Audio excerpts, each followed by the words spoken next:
Hi, everybody. This is Jeanne-Marie Taylor from Jeanne-Marie Taylor Muse on Facebook. I'm sitting out on the porch right off the kitchen. So if you hear kitchen sounds in the background, that's Creed. He's making his lemonade. Wow. And I don't know if it's quiet enough, you guys might even hear some crickets because we live out in the country in Louisiana. But anyway, I just wanted to hop on real quick and just tell you what I was thinking about tonight. I posted something about how shy I am, and it really is true. And a lot of people really don't believe me because they think, well, yeah, you're out there all the time. Like, you're always talking and you seem confident and you teach classes. And, I just wanted to mention that one of the things I've always done in life that I really like, I don't really know why I've always done it. Maybe it was my guides sort of pushing me to do it. But I just have always pushed myself beyond what I thought were my limits. I don't mean like I became an Olympic athlete or anything super impressive like that, but I just mean that I've always tried to sort of go past my native shyness, my introversion. I'm that girl who would love to just sit in the back of the room at the party and just talk to one person or two people and have a really meaningful conversation, after which I will remember their names and really know a lot about them and what's important to them. That to me has always been so much more important than just, I don't know, being a butterfly, being a social butterfly, and being extroverted. It's just not me. But what's so interesting is I was writing about that tonight on Facebook and calling myself a shy girl. And then I was thinking, it's just so funny because I have a YouTube channel now, and I never thought I would have done that. And then I thought to myself, why? Why did I do that? I started this I started it like maybe several months ago, a year ago, but I haven't used it because, again, shyness. But then the pandemic happened, and I can tell that, and I don't mean to upset anybody, but it's like a wave. It's like a wave coming toward us. Like my parents are in a nursing home. Well, not the nursing home part, but they're in a like a retirement community, shall we say, in New Orleans. So I mean, it's reaching. It's already reaching retirement communities all over the nation, and certainly in New Orleans. And New Orleans, as you know, is starting to be a real hot spot for COVID-19. So it's going to be affecting all of us. It's going to be affecting all of us. And I thought to myself, people are going to need something to hold on to. People are going to just need, like, there are going to be nights that are really rough when you've just heard that your aunt or that neighbor lady who you grew up with, in that house where you used to live, the lady next door who was always nice to you and gave you the best Halloween candy. Yeah, she's going to be in the hospital. She's not going to have anybody with her. Or maybe it's your grandmother or your granddad, and they're not going to have anybody with them because you're not going to be able to go because the hospitals are going to be too crowded. And that's going to be really upsetting. And I thought to myself, well, I don't even know what I'm going to say to people on a YouTube channel, but I think I'm going to just start doing it.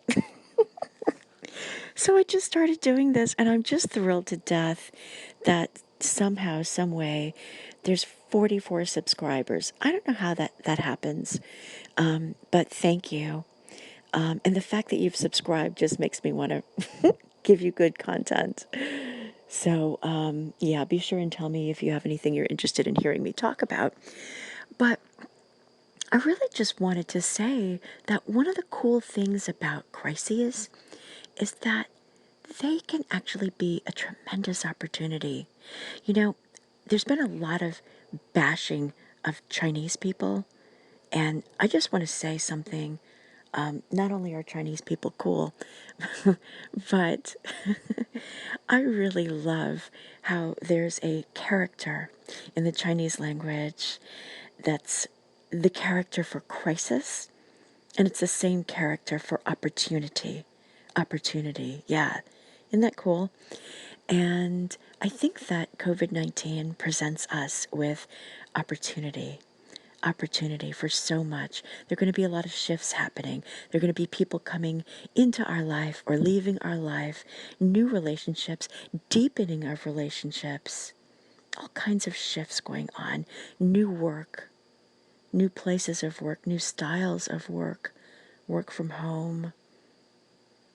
It's going to be wild. It's going to be a really wild ride.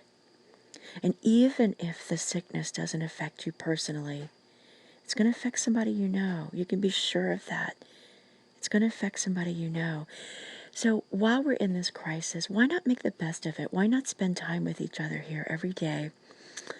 And why not allow COVID-19 to give us the courage to do something that we might not have done before?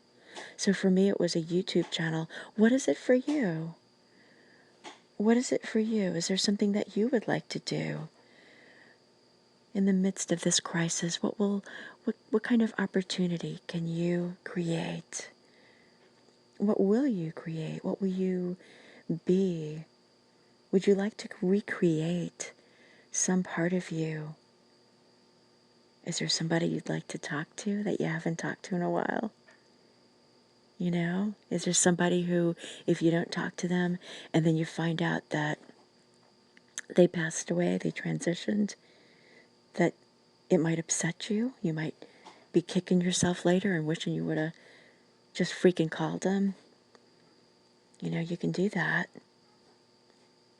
That's the beautiful thing about a crisis. A crisis can be liberating. We forget that. But I want to remind you of it before the waves hit you even closer. I just want to remind you of that. I want you to be able to stand in your power before this comes closer to you, so that by the time it gets to you, you will be ready for it. And so that's why I'm showing up. That's why that's why I'm overcoming my shyness, my feeling of goofiness. That's why I'm here. I'm just showing up. So thank you for showing up here with me. And if nothing else, people say my voice is relaxing, so so if nothing else, then I hope I'm helping you fall asleep. I'm laughing because there's somebody in one of my classes who routinely falls asleep. And you know, part of what we do in class is meditating. So I really get it, and I love it, and I love her. You know, and we were talking about this actually, and you know, it's actually a real thing sometimes when we meditate, not just when we meditate, but sometimes when we're doing healing and we're moving a lot of energy, sometimes we can fall asleep. It's almost like your body's way of getting out of the way so that there's no resistance, so that whatever's going to happen will just happen without you fighting it. So it's actually pretty common for people to fall asleep, and it's really okay. But yeah, people fall asleep to my voice. So so I thought I'd hop on here and just give you some thoughts, give you some musings from my porch. Yeah. And I hope this night's good for you. Feel free to drop me some comments below. Tell me what's going on in your life. Tell me what you want to talk about. Any concerns that you have. But we're all going to be in this together. And we'll be right here. We'll be like a little community. And it doesn't matter. That's what I'm telling myself. I can be a shy, goofy person. It doesn't matter what I say. Because the most important thing is that we're just showing up. We're just doing this. We're going one step beyond. And so it's such a beautiful time for all of us to just think, how can I do that? Is there maybe a work of art I've wanted to create that I've never created? Or have you always wanted to perhaps call your high school sweetheart and just say, thank you. Thank you for being a wonderful member of the opposite sex and helping me understand that it was really safe to be in a relationship. Or thank you for being a jerk and teaching me that sometimes people are jerks. But anyway, we can let this be a bit of a time of liberation. It doesn't have to completely suck. And either way, and even when it does suck, I'll be here. I'm going to be here at least once a day, maybe twice a day. And just sharing stuff. So thank you so much for everybody for listening. Thank you for your time. Thank you for your suggestions. Thank you for being here. Thank you for sending your light out into the world. Just having love in your heart, having a beautiful intent, and even just working on relaxing yourself a little bit and just allowing yourself to rest, sending good thoughts out to people. It really creates a ripple effect. You have an impact. You have an impact. And it's only going to get bigger from here on out. So big hugs to everybody. And this is Jeanne-Marie Taylor from Jeanne-Marie Taylor Muse. And I'll talk to you tomorrow.